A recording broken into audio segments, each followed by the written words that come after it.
software engineer and I work at JP Chase, and I spend most of my days trying to figure out the answers to problems and solving them, mostly by writing some code. When I was about 12 or 13, I didn't really know what I wanted to do when I left school, and I think that's fairly common when you're that age. As I started to go through exams, I realised that I was actually pretty good at physics and maths, and I also had a very supportive maths teacher, and one day we got talking about degrees and careers that I could potentially pursue after I left school, and as part of that she helped open my eyes to some of the amazing opportunities that having a degree in STEM could open up, whether that is working at NASA or, you know, designing websites for like amazing companies all across the world. And as part of that, we started to talk about things that I was passionate about within STEM. And I'd always really loved astronomy and the night sky growing up. I had all the books. I had like a little mini planetarium when I was about 4. And she gently nudged me towards potentially looking at doing a degree in that after I left school. And she was right enough. I ended up applying for a degree in physics and astronomy at the University of Glasgow.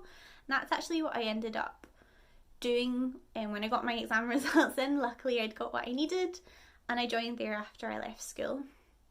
Throughout my degree I gained a whole host of skills, from computer programming to data analysis to writing some course material for first and second year students, tutoring and coaching, and pursuing laboratory tasks as well, so, you know, studying pictures of the sun.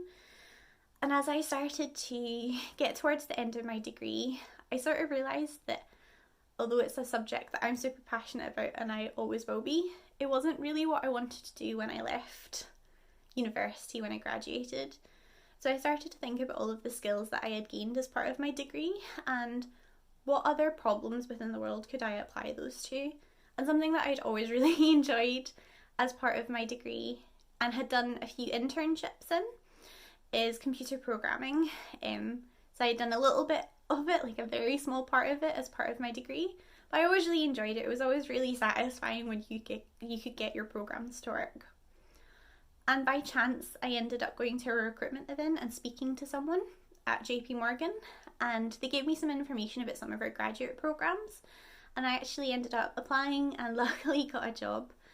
I was really nervous. Like I said, I'd only done a little bit of programming and I was nervous to turn that into a full-time job, but I didn't need to be nervous. I was given all of the training that I needed to do my job, and I'm still doing that. So that I joined over 5.5 years ago, and now I can't imagine doing anything else. My favourite part of my job is probably the problem solving aspect of it. It's really satisfying when you get to hear firsthand a problem that a user is having or a problem within the business. I get to then spend my day brainstorming about the best way to solve that problem, and then I actually physically get to write whatever that solution is. And sometimes it takes a few tries to get the code to work, but it's the most satisfying feeling in the world when you click that button and it works how you had written down on paper or in your head how you thought it was going to. One of my other favourite parts of my job is getting to see the things that I had built used by people in real life, whether that is our users or people like in the street. It's really satisfying and it's such an amazing feeling. One of my other favourite parts of my job is getting to work with colleagues all around the world. Tech is such a global community and it's amazing to be able to be part of that. One of my favourite work stories is we put on a lot of events to encourage younger adults to potentially pursue a career in technology or in science, and it's always so rewarding to see people come in the morning that were sometimes quite nervous of technology, and leave at the end of the day really happy because they've built an app, and they've gained that skill set, and it's one of my favourite things that we get to do as part of our job. And it's the best feeling in the world when you see people get to really enjoy technology. If I had to give myself when I was younger a piece of advice, it would probably be to not stress so much. I used to be really worried that the choices that I made when I was a teenager would like impact the rest of my life. And as I've gotten older, I've kind of realised that they don't. I was always worried that if I didn't pick the right thing to study, or if I didn't pick the right subjects at school, that I wouldn't end up getting to do something that I enjoy. And that's not been the case. I have colleagues that were ballet dancers first and now work in technology, or authors and now are software engineers. So don't ever let yourself get worried that you can't change or do something completely different at any point in your life.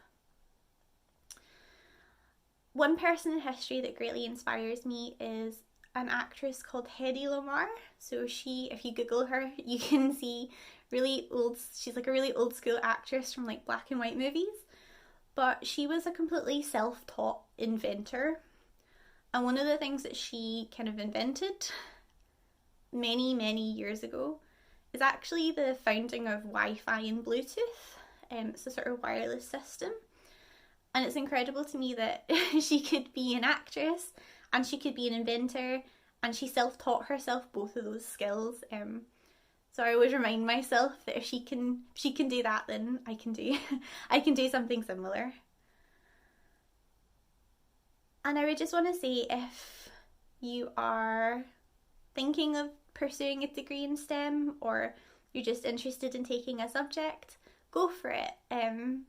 It's an amazing field and it can open lots of opportunities. Science and technology literally power everything we do in life. It's just a great thing to get involved in, and thank you for listening.